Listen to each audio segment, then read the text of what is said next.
Assalamualaikum warahmatullahi wabarakatuh. Pada kesempatan kali ini saya akan membahas materi tentang bullying. Nah, anak-anak sekalian, kalian pasti sudah tidak asing lagi mendengar istilah bullying atau perundungan. Mungkin hal ini pernah terjadi pada diri kalian sendiri atau mungkin orang-orang di sekitar kalian. Baik, yang pertama akan kita bahas yaitu tentang materi bullying ini adalah pengertian dari bullying itu sendiri. Bullying merupakan suatu perilaku agresif yang berupa pemaksaan atau usaha menyakiti secara fisik dan psikologis yang dilakukan berulang-ulang oleh seseorang atau sekelompok orang yang merasa dirinya lebih kuat dan memiliki kekuasaan terhadap seseorang atau sekelompok orang yang lebih lemah. Nah, adapun istilah-istilah dalam bullying, yang pertama itu adalah bully. Bully adalah pelaku bullying itu sendiri. Bully ini adalah orang yang aktif melakukan bullying dan biasanya menjadi pemimpin. Istilah dalam bullying berikutnya adalah bully asisten. Bully asisten yaitu siswa yang mengikuti perintah si bully tadi dan ikut aktif juga dalam melakukan tindakan bullying. Istilah berikutnya yaitu reinforcer. Adalah orang atau siswa yang ikut memprovokasi si bully tadi.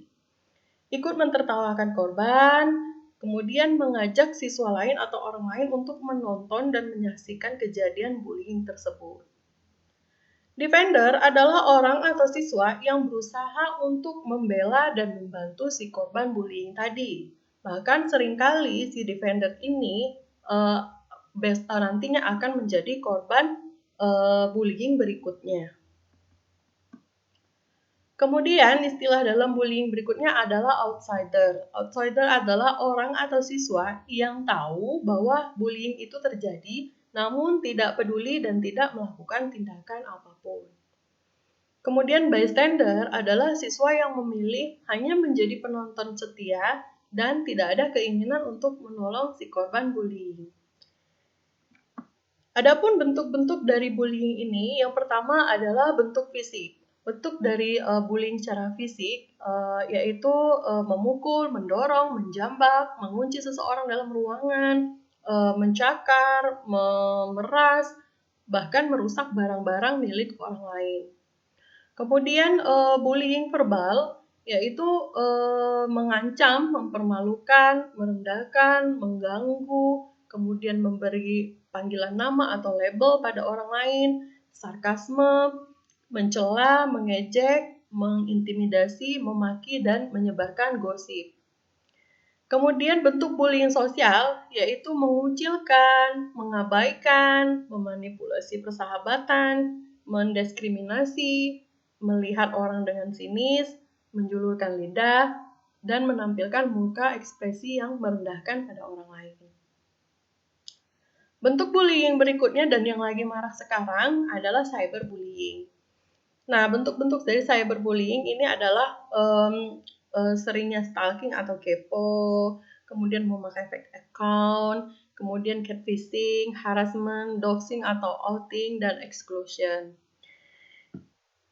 Nah, stalking atau kepo terhadap orang lain ini akan membuat orang lain itu tidak merasa nyaman dan terancam. Nah, ini juga sering terjadi ya di kita dan orang-orang yang pengguna aktif internet lainnya. Catfishing adalah menciptakan identitas palsu untuk menjalin hubungan pertemanan di media sosial. Fake account yaitu berpura-pura menjadi orang lain dan memasukkan nama, foto, identitas, alamat semuanya adalah punya orang lain. Kemudian harassment adalah mengirimkan pesan gangguan kepada orang lain dalam bentuk email, SMS maupun pesan teks yang terus-menerus. Doxing atau outing adalah mencari dan menyebarkan informasi rahasia seseorang atau organisasi. Dan yang terakhir adalah exclusion. Exclusion adalah tindakan secara sengaja dan kejam mengeluarkan seseorang dari grup online. Oke, berikutnya yaitu Penyebab dari bullying. Nah, penyebab-penyebab bullying ini yang pertama yaitu perilaku bullying merupakan tradisi turun-temurun dari senior. Istilahnya adalah senioritas ya. Jadi kalau misalnya kakak kelasnya itu membuli adik kelasnya, nanti si adik kelas ketika mempunyai adik kelasnya lagi, dia juga akan melakukan tindakan yang sama seperti apa yang pernah dia alami. Kemudian balas dendam karena dulu pernah diperlakukan sama. Ini sih menurut korban kalau laki-laki ya biasanya melakukan tindakan bullying karena ingin membalas dendam. Kemudian ingin menunjukkan kekuasaan dan kekuatan. Marah karena korban tidak berperilaku sesuai dengan yang diharapkan. Kemudian mendapatkan kepuasan. Ini menurut korban perempuan ya. Kemudian perilaku dianggap tidak sopan menurut ukuran kelompok tertentu. Nah, akibat-akibat dari bullying, yang pertama yaitu dampak pada kesehatan fisik ya. Jadi orang-orang yang sering dibully itu kesehatan fisiknya sering terganggu. Misalnya dia sering sakit kepala, tenggorokan, batuk, flu, bibir pecah-pecah, sakit dada. Bahkan dalam kasus-kasus yang ekstrim, sakit fisik ini bisa mengakibatkan kematian pada seseorang yang dibully. Kemudian yang kedua, yaitu akibat bullying pada penyesuaian di lingkungan sosial. Nah, biasanya korban bullying ini ingin pindah sekolah lain. Kalaupun mereka masih berada di sekolahan tersebut, biasanya anak itu secara akademik prestasinya kurang. Kemudian sering tidak masuk sekolah dan dia juga jadi lebih pendiam. Kemudian gangguan berikutnya yaitu gangguan psikologis. Nah, ini merupakan gangguan yang paling ekstrim ya, karena ketika orang mengalami bullying, korban itu akan merasakan banyak sekali emosi negatif.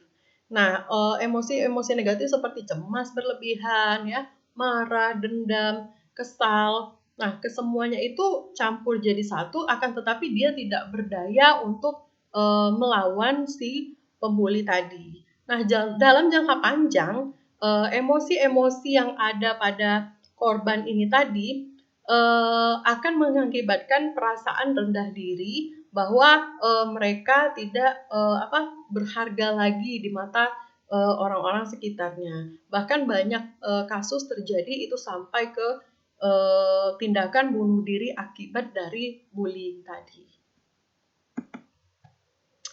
Oke, ini adalah cara pencegahan agar tidak dibully ya. Yang pertama itu untuk siswa ya, jangan membawa barang-barang mahal atau yang mencolok dan berlebihan. Jadi jangan sampai kalian itu berbeda sendiri dari teman-teman. Kalau misalnya teman-temannya mungkin tidak ada yang pakai perhiasan yang secara berlebihan, mungkin kalian pakai cincin banyak, kalung, anting, gelang dan segala macam. Kemudian jangan sendirian.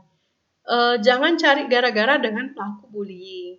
Kemudian hindari berada di dekat atau area orang-orang yang sering membuli. Dan yang terakhir itu laporkan jika ada tindakan bullying yang kalian lihat atau kalian merasakan sendiri dibully oleh orang lain. Oke, itulah sekilas yang bisa saya sampaikan mengenai bullying. Semoga bisa membantu kalian dalam menghadapi persoalan tentang bullying.